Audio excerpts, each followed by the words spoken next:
वंदो सद्गुरु चरण को करह प्रेम प्रणाम।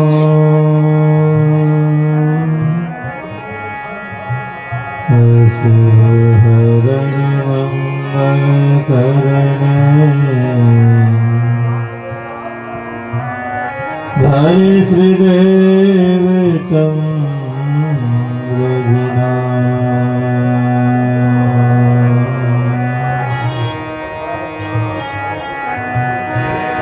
श्री प्राणनाथ निज मोलपति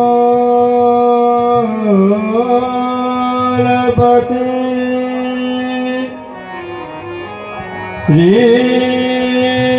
मिहिराज सुनाम। तेज कुंवरी श्यामाय गले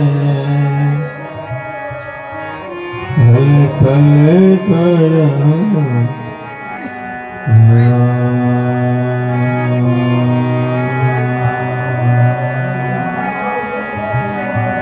पल पल कर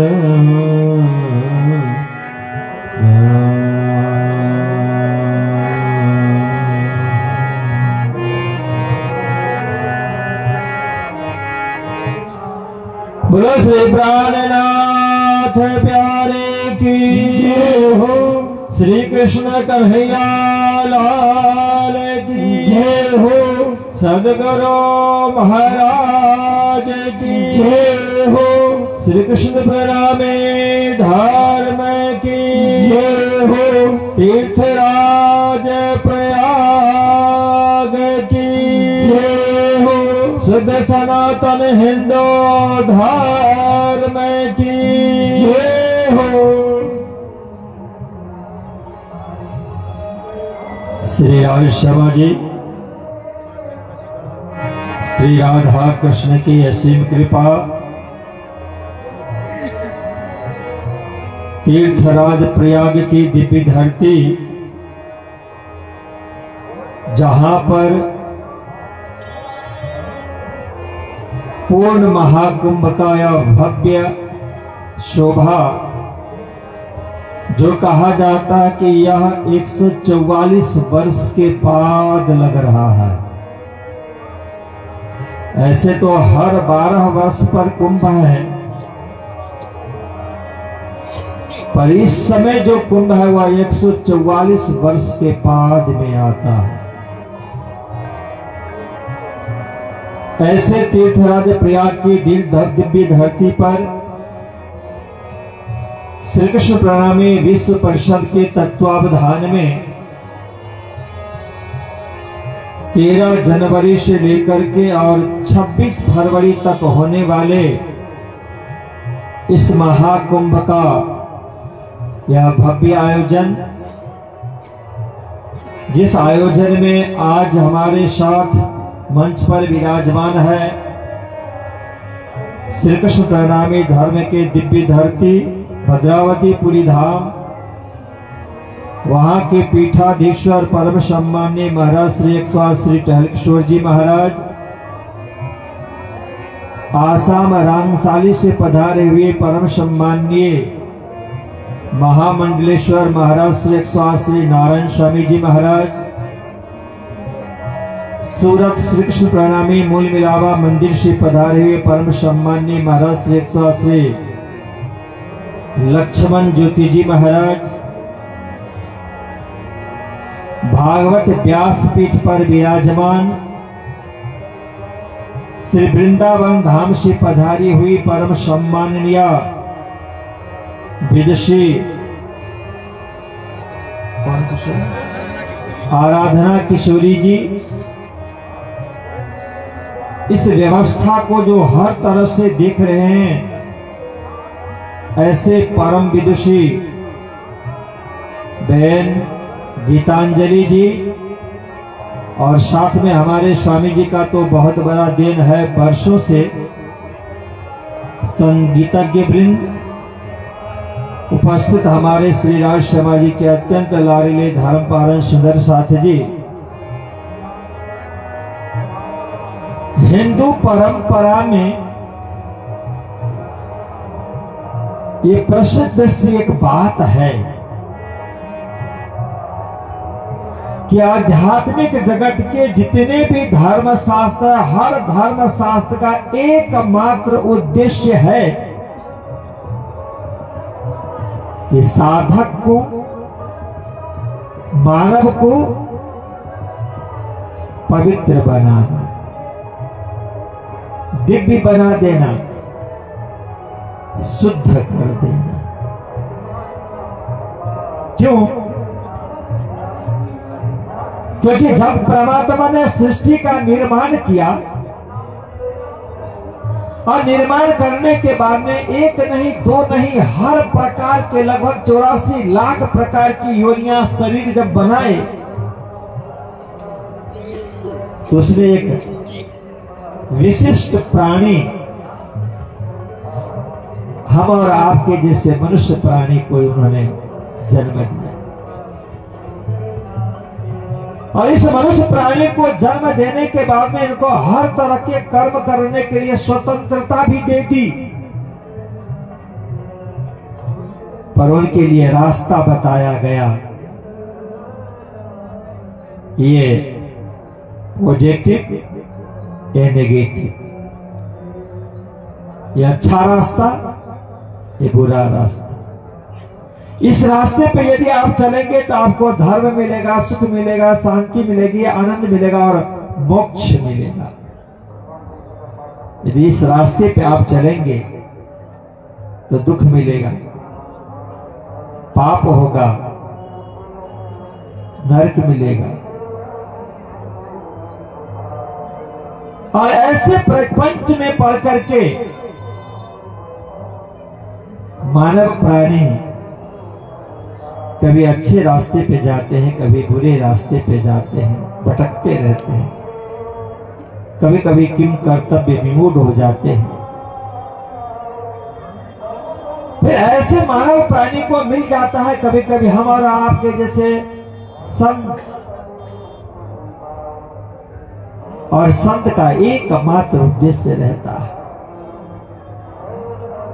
कि हर एक प्राणी का कल्याण चाहते हैं। सिर्फ मनुष्य की ही बात नहीं, जगत के अंदर में जितने भी प्राणियां, हर एक प्राणी की कल्याण की भावना यदि कहीं भी देखी जाती है तो वह भावना सिर्फ एक ही संत के अंदर में वह भावना देखी जाती है। क्योंकि परमात्मा उनको ये वैभव, ये संपत्ति, इस तरह का ज्ञान, इस तरह की भक्ति, इस तरह की सेवा किस लिए दिया? परोपकार के लिए, परोपकार के। इसलिए संतों के शिरोमणि कबीर साहब ने कहा, तरुवर सरोवर संत जन, तरुवर सरोवर संत जन, चौथा बरसे में तरुवर सरोवर संत जन, चौथा बरसे में परमार्थ के कारण, चारों धारी दे तरुवर सरोवर संत जन। चारों के लिए कहा गया तो सिर्फ परोपकार का काम करते हैं। तरुवर मतलब पेड़ पौधे, पेड़ पौधा का जो अपना स्वरूप होता है वो खुद के लिए नहीं होता है। सरोवर जो पानी को खलखल करके के बहलाया करता है, बहाया करता है, प्रवाहित किया करता है ना, एक बूंद भी कभी उसमें से उन्होंने पिया नहीं। और बादल जो समुद्र से, नदियों से पानी को बाष्प बना करके खारा को मीठा करके फिर बरसात करता है, अपने लिए नहीं, परोपकार के लिए। ऐसे परोपकारी संत शिरोमणि सदगुरु कबीर ने क्या कहा कि मानव को उद्धार करने के लिए नहीं, प्राणी जगत को कल्याण की भावना रखने वाले संत भी ऐसे ही परोपकारी होते हैं। संत हमें आते हैं अच्छे से, बुरे रास्ते से अच्छे रास्ते पे ले आने के लिए। हमारा शरीर गंदा हो गया हो, हमारी इंद्रियां गंदी हो गई हो, हमारा अंतःकरण गंदा हो गया हो, हमारे आत्मा के ऊपर में मलिनता आ गई हो, उन सब को नाश करने के लिए, साफ करने के लिए, निर्मल करने के लिए, पवित्र करने के लिए इस दुनिया के अंदर में संत आते हैं। और संत के पास में एक औषधि होती है, दवा होती है, जिस औषधि से और दवा से सिर्फ वह शरीर को ही निर्मल नहीं, इंद्रियों को ही निर्मल और पवित्र नहीं, मन को ही नहीं, बल्कि आत्मा को भी निर्मल और पवित्र कर देता है, निर्मल पवित्र। पर जगत में इस तरह के जितने भी नेगेटिविटी है, उनको शुद्ध और निर्मल करने के लिए इस दुनिया के अंदर में संत को तो उन्होंने भेजा ही भेजा, पर संत के साथ साथ दिव्य देवियों को इस धरातल पे अवतरण किया, और उन दिव्य देवियों को इस जगत के अंदर में अवतरण किया तो किस रूप में? उनको जल के रूप में प्रवाहित कर दिया कि जाओ निर्मल करो, पवित्र करो। इसलिए हम लोग कभी कभी गाया करते हैं, गंगे च यमुने चैव गोदावरी सरस्वती, गंगे च यमुने चैव गोदावरी सरस्वती, नर्मदे सिंधु कावेरी, नर्मदे सिंधु कावेरी, जलेस्मिन् सन्निधिं कुरु, नर्मदे सिंधु कावेरी। ये जितने भी दिव्य नदियां हैं ना, ये सब भारतीय संस्कृति, हिंदू परंपरा, सनातन परंपरा के ये देवी है, ये धरोहर है। बहुत बड़ी कृपा और अनुग्रह है हम और आपके ऊपर में, जिसके अंदर में गंगा, यमुना और सरस्वती की जब बात आती है, और ये तीनों नदियां जब संगम का रूप धारण कर लेते हैं ना, तो संत ने, मनीषियों ने, ऋषि महर्षियों ने इन्हीं को कहा कि ये ज्ञान है, भक्ति है और सेवा के रूप में। और इन नदियों का काम सिर्फ जल से सिंचित करके जीवन को हरा भरना ही नहीं करना होता है। सिर्फ शरीर के जो द्वारा किया गया जो पाप है उन्हीं को नाश नहीं करना होता है। इंद्रियों के द्वारा किया गया जो पाप है, बुरा कर्म है, उसी का नाश नहीं होता है, बल्कि अंतःकरण तक के जो किया गया पाप है उसका भी नाश यदि होता है तो इस दिव्य नदी और पवित्र नदियों के माध्यम से होता है। और उसमें भी कब? तो जिसे कहते हैं कपड़े की गंदगी को साफ करने के लिए साबुन चाहिए, पर कुछ ऐसा भी साबुन होता है जिसके अंदर में कास्टिंग अधिक डाला हुआ होता है ना, वो थोड़े से साबुन बहुत काम करता है। यह प्रयागराज जहां पे प्रत्यक्ष हम दर्शन करते हैं गंगा की दिव्य धारा और यमुना की दिव्य धारा को, और जिनके नीचे प्रवाहित है इस धरती से सरस्वती की वह दिव्य धारा, इन तीनों धाराओं का काम क्या है? इन तीनों धाराओं का जो एक संगम है, त्रिवेणी संगम या त्रिवेणी संगम, क्या काम करता है कि इस त्रिवेणी संगम के ऊपर में जिस तरह से साबुन के अंदर में बहुत अच्छा कास्टिंग पाउडर डाला गया हो तो शुद्ध और निर्मल बहुत जल्दी कर देता है, चाहे कितनी भी गंदगी क्यों ना हो। इसी तरह से इन तीनों धाराओं के अंदर में अमृत का बूंद टपक गया, चाहे वह हरिद्वार की धरती हो, प्रयागराज की धरती हो, नासिक की धरती हो, छिप्रा की धरती, उज्जैन नगरी हो। ये क्या काम कर?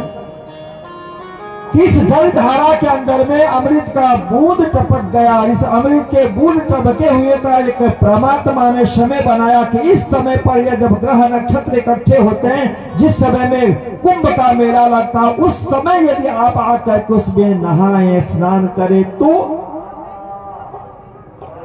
जन्म नहीं, जन्म जन्मांतर की बात की गई।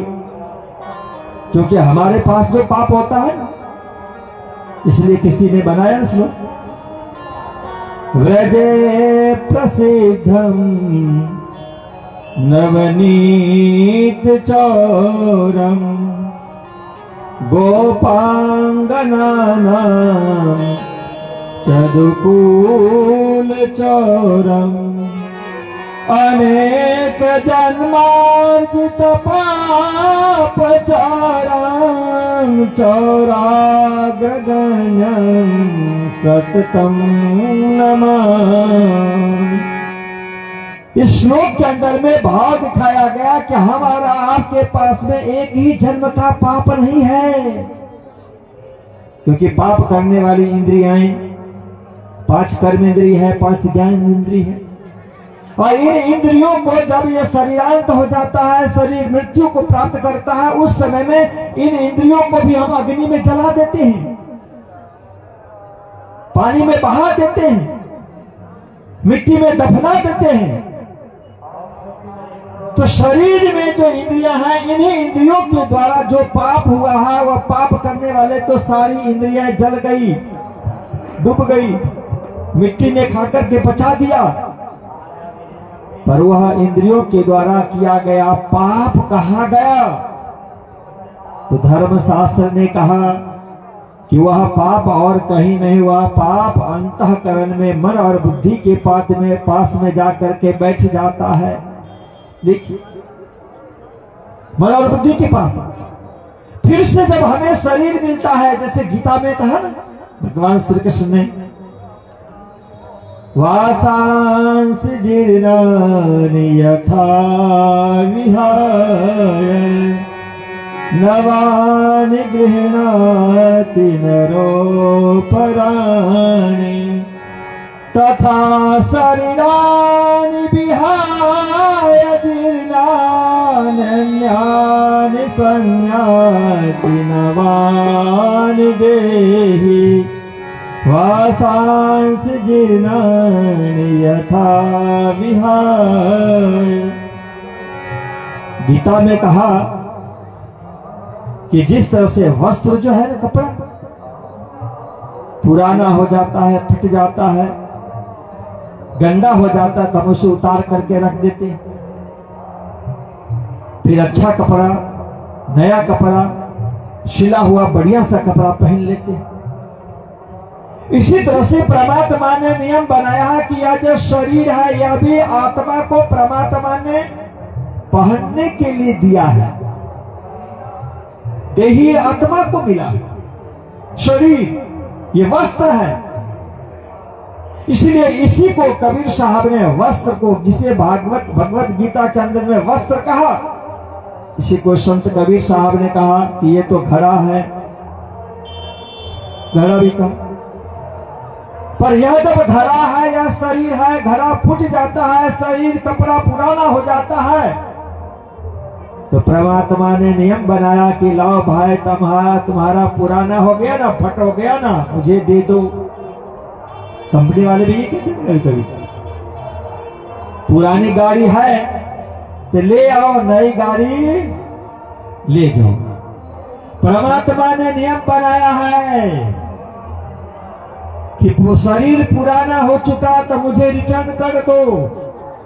तो उसका वैल्यू देखना होता है कि पुराना शरीर जो आप रिटर्न कर रहे हो उसका वैल्यू क्या है। वैल्यू क्या होता है कि परमात्मा ने आपको जो शरीर दिया है उस शरीर से आपने कमाई कितनी की।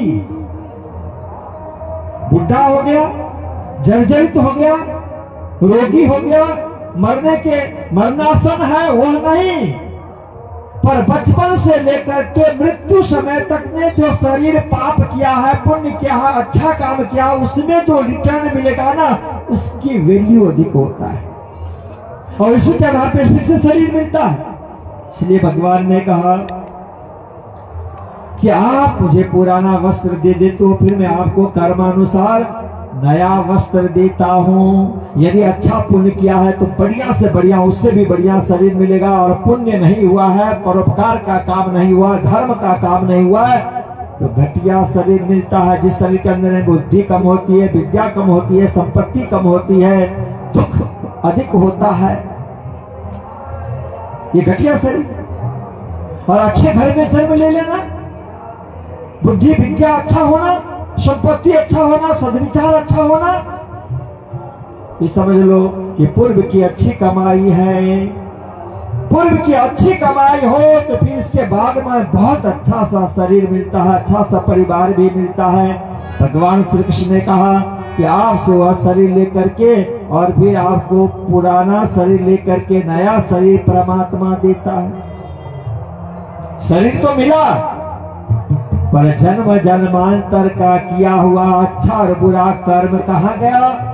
उस अंतःकरण में उसको बैठा दिया जो हमको बैंक बैलेंस के रूप में दिखता है। कहाँ? इस हाथ के अंदर में जो रेखाएं बनी है ये हस्त रेखाएं क्या बताती है? जन्म जन्मांतर का अच्छा और बुरा कर्म बताता है। जो ज्योतिषों के पास में हम जाकर के देखते हैं ना, रेखाएं क्या है? बहुत बड़ा मैथमेटिक्स है, बहुत कुछ छुपा हुआ इसके अंदर में। वह जन्म जन्मांतर का किया हुआ अच्छा और बुरा कर्म संस्कार है। भगवान श्री कृष्ण ने क्या कहा कि आपको शरीर में जो भी आपके शरीर के द्वारा, इंद्रियों के द्वारा किया गया अच्छा बुरा है, उसे यदि आप नाश करना चाहते हैं तो जब भी कभी आपको दिव्य नदी मिले और इस तरह का महाकुंभ का महोत्सव पर्व आपको मिले और इस त्रिवेणी संगम प्रयागराज की धरती मिले, उसमें जाकर के आप जब डुबकी लगाते हैं तो क्या होता है?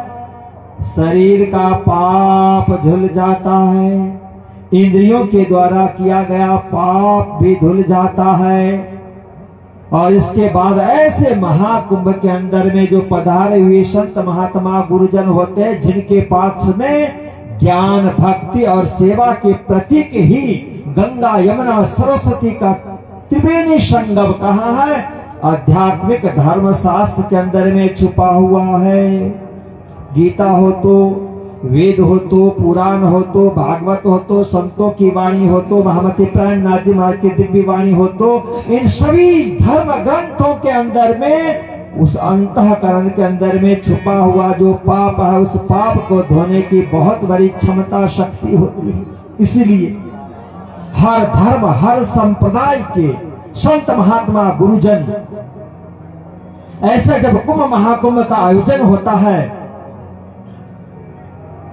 तो अपनी अपनी छावनी लगाते हैं, अपनी अपनी संस्थाओं को ले आते हैं, अपने अपने सदैव को ले आते हैं, अपने अपने धर्म ग्रंथ को ले आते हैं, अपनी अपनी परंपराओं को ले आते हैं। और इसके बाद फिर क्या है? उसमें से छुपा हुआ जो गंगा यमुना और सरस्वती की दिव्य धारा है उनको वाणी के माध्यम से प्रवाहित करते हैं। श्रीमद् भागवत कथा क्या है? जन्म जन्मांतर के धोने वाले पाप को खत्म करने वाले ये एक दिव्य कथा है। यह प्रवाहित होती रहती है। कहां जाती है प्रवाहित होकर? हर एक जो सुनने वाले श्रोतागण होते हैं उनके हृदय में यह धारा प्रवाहित होती है। और जैसे हृदय में यह धारा प्रवाहित हुई तो गीता ने कहा, भागवत ने कहा, संतों की वाणी ने कहा, अभी जैसे मैंने कहा ना, ये क्या काम करता है?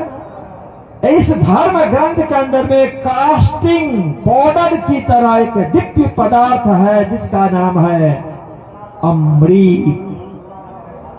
जो अमृत की बूंद तब कहा ना त्रिवेणी संगम में, हरिद्वार की धरती पर, नासिक की धरती, गोदावरी में, छिपरा की धरती, उज्जैन में वही अमृत भरा पड़ा है। कहा महामती प्राणनाथ जी महा के दिव्य वाणी में वही अमृत भरा पड़ा। कहा श्रीमद् भागवत में वही है अमृत भरा पड़ा है। संतों की दिव्य वाणी के अंदर में वह दिव्य अमृत छुपा हुआ है। और संत महात्मा जब वह सुनाते हैं तो जन्म जन्मांतर का छुपा हुआ जो पाप राशि है हृदय के अंदर में, अंतःकरण के अंदर में, वह जल करके राख हो जाता है, निर्मल और दिव्य पवित्र हो जाता है। और तब तो महामती प्राणनाथ जी ने कहा कि आप याद रखो, जब इस दुनिया के अंदर में मानव प्राणी आया है, पशु पक्षी हर एक एक प्राणी है, जब तक वह सारा का सारा प्राणी दिव्य नहीं हो जाए, निर्मल नहीं हो जाए, पवित्र नहीं हो जाए, तब तक किसी को मुक्ति नहीं मिलती है, मोक्ष नहीं मिलता है। पर आप कहोगे कि महाराज हम इंसान तो प्रवचन सुन लेते हैं, कथा सुन लेते हैं, हमारा मन निर्मल हो जाता है, बुद्धि पवित्र हो जाती है, हम दिव्य हो जाते हैं, हमारी मुक्ति मिल जाएगी। पर अन्य तो यहाँ जो संत महात्मा और गुरुजनों के माध्यम से जो पूजा है, पाठ है, मंत्र उच्चारण है, सेवा है, ये सब जो भी कुछ किया जाता है ना, तो इसमें से आप समझिए कि जिस तरह से हवन किया जाता है, उसके अंदर में हव्य पदार्थ डालिए और उसमें से जो धुआं निकलता है तो आकाश में वो फैलता है, और जितने दूर तक वह धुआं जाता है वह निर्मल, दिव्य और पवित्र हो जाता है। इसी तरह से संत महात्माओं का जो प्रवचन है, भजन है, कीर्तन है, सत्संग है, आकाश में जाकर के वह शब्द व्यापक हो जाता है, सर्वत्र फैलता है। और वह जब फैलता तो वहां के सारे जितने भी प्राणी हो, पशु हो तो, पक्षी हो तो, वन हो तो, जंगल हो तो, धूल हो तो, सब दिव्य और निर्मल पवित्र हो जाता है। इसीलिए इस महाकुंभ में आप जान रहे हैं, जहां पे करोड़ों करोड़ों की संख्या में भक्त लोग यहाँ आते हैं, उनके द्वारा जो भक्ति की जाती है, साधना की जाती है, उपासना की जाती है, त्रिवेणी संगम में स्नान किया जाता है, डुबकी लगाया जाता है, वह सिर्फ फल उन्हीं को नहीं मिलता है। उनके द्वारा जो किया गया इस दिव्य धरती के ऊपर में जो यज्ञ के रूप में वह पूजा है, पाठ है, समर्पण है, भक्ति है, वह इस वातावरण में फैल जाता है, आकाश के अंदर में फैलता है। जिसे महामती प्राणनाथ जी ने कहा कि पसर से 14 भवन। और जहां तक यह दिव्य शब्द, गीता का शब्द हो तो, भागवत का शब्द हो तो, उपनिषद का हो तो, वेदों का मंत्र उच्चारण किया गया तो, संतों की वाणी का पाठ किया गया हो तो, महामती प्राणनाथ जी महाराज के दिव्य वाणी को उच्चारण करके पाठ किया गया हो तो, पारायण किया गया हो तो, चर्चा किया गया हो तो, कथा किया गया हो तो, वायुमंडल में फैल जाता है। और जहां जहां पवन के द्वारा जिस जिस प्राणी को स्पर्श होता है उनको सबको मुक्ति मिलती है, वह सब दिव्य और पवित्र हो जाते हैं। इसलिए महामती प्राणनाथ जी ने कहा कि आप याद रखें कि साथ जी साफ हुए बिना अखंड में क्यों पहुंचत। यदि मोक्ष चाहिए, मुक्ति चाहिए, आवागमन के चक्कर से आप छूट जाना चाहते हैं तो फिर आप मनुष्य हैं, और आप एक मनुष्य यदि भक्ति करते हैं तो आपकी भक्ति, उपासना, साधना, त्रिवेणी संगम का जो स्नान का फल है सिर्फ आपके और आपके परिवार और आपके समाज तक ही नहीं रहता है, बल्कि वो ब्रह्मांड में वह फल फैलता रहता है। और इसीलिए हर एक एक मानव क्या हो जाते हैं, तब परोपकारी हो जाते हैं, वो दयालु हो जाते हैं। उनकी भक्ति साधना से त्रिलोक के अंदर में हर एक एक प्राणी को मुक्ति मिलती है। और इसी मुक्ति के लिए, मोक्ष के लिए, सुख शांति और आनंद के लिए ही इतना बड़ा आयोजन हमारी सरकार के द्वारा, समाज के द्वारा, राष्ट्र के द्वारा आयोजित किया गया है, जिसमें हम सभी भक्तजन आए हैं। हमारे श्री कृष्ण प्रणामी धर्म के सुंदर साथी आए हैं, और जो नहीं आए हैं तो उनको फेसबुक के माध्यम से, यूट्यूब के माध्यम से यह सुंदर दिव्य दर्शन भी हो रहा है, प्रवचन भी सुन रहे हैं, और वो भी सुन करके अपने आप को धन्य धन्य महसूस कर रहे हैं। वो भी दिव्य हो रहे हैं, पवित्र हो रहे हैं। और जो दिव्य होते हैं, पवित्र होते हैं, तो महामती प्राणनाथ जी ने उनके लिए कहा कि उनके पीछे मुक्ति दौड़ती है, मोक्ष दौड़ लगाते हैं, उनको जरूर से जरूर परम धाम की प्राप्ति होती है। तो सुंदर साथ जी आप सब भी ध्यान दें, यह 13 जनवरी से लेकर के 26 फरवरी तक होने वाले यह कुंभ, जिस कुंभ का हर एक स्नान बहुत ही महत्वपूर्ण है, पर आज लगभग संध्या के 7, साढ़े 7, 8 बजे से लेकर के, और कल नौमी जो बौनी अमावस्या कहा जाता है, कल लगभग शाम के 7, साढ़े 7 बजे तक जो मौनी अमावस्या का त्रिवेणी संगम का स्नान है, उस स्नान का फल तो बहुत ही निराले हैं। पर जब आप उस त्रिवेणी संगम में डुबकी लगाएंगे, जहां गंगा, यमुना और सरस्वती की दिव्य धाराएं प्रवाहित है, तो उसमें डुबकी लगाने से शरीर का पाप, बुद्धि का, मन का पाप, अंतःकरण का पाप शुद्ध, निर्मल, पवित्र हो जाएगा, वो दिव्य हो जाएंगे, और आत्मा उस दिव्य गति को प्राप्त करेंगे। कब? कि जब आप डुबकी लगाते समय में जिस किसी भी धर्म और संप्रदाय में आप हैं, उस धर्म संप्रदाय का नाम जाप करेंगे, मंत्र जाप करेंगे, प्रभु का नाम गुनगुनाएंगे, तो उससे क्या होगा? शारीरिक पाप, मानसिक पाप से आप उद्धार और कल्याण प्राप्त करके परमात्मा के श्री चरणों में उनके कृपा पात्र हो जाएंगे। और इसके बाद आप जो चाहेंगे, दुनिया के हर संपत्ति, हर प्रकार का वैभव आपके साथ में होगा। यदि आप श्री कृष्ण प्रणामी धर्म के सुंदर साथ जी हैं, यदि आप यहाँ आए हैं, तो आप भी राज समाधि का नाम लेकर के निज नाम मंत्र का जाप करते हुए, मेहर सागर का पाठ करते हुए यदि आप डुबकी लगाते हैं, तो तन से, मन से आप निर्मल होंगे, पवित्र हो जाएंगे, आत्मा दिव्य हो जाएगी। और महामती प्राणनाथ जी की वाणी आप सबों के लिए, हम सबों के लिए सार्थक होगी कि साथ जी साथ हुए बिना अखंड में क्यों पहुंचत, तो हम अवश्य में अखंड में पहुंच जाएंगे। राज समाधि का नाम, राधा कृष्ण का नाम गुनगुनाते हुए, मेहर सागर का पाठ, निज नाम का जाप करते हुए यदि हम डुबकी लगाएंगे, तो अवश्य में हमें यह लाभ मिलेगा। पर मैं खास निवेदन करना चाहूंगा कि जो हमारे श्री कृष्ण प्रणामी धर्म के सुंदर साथी नहीं आ पाए हैं, उनके लिए कुंभ मेले में हमारे जितने भी संत महात्मा गुरुजन पधारे हुए हैं, उनके नाम पे अवश्य में वे डुबकी लगाएंगे, और वो लाभ आप सबको मिलेगा।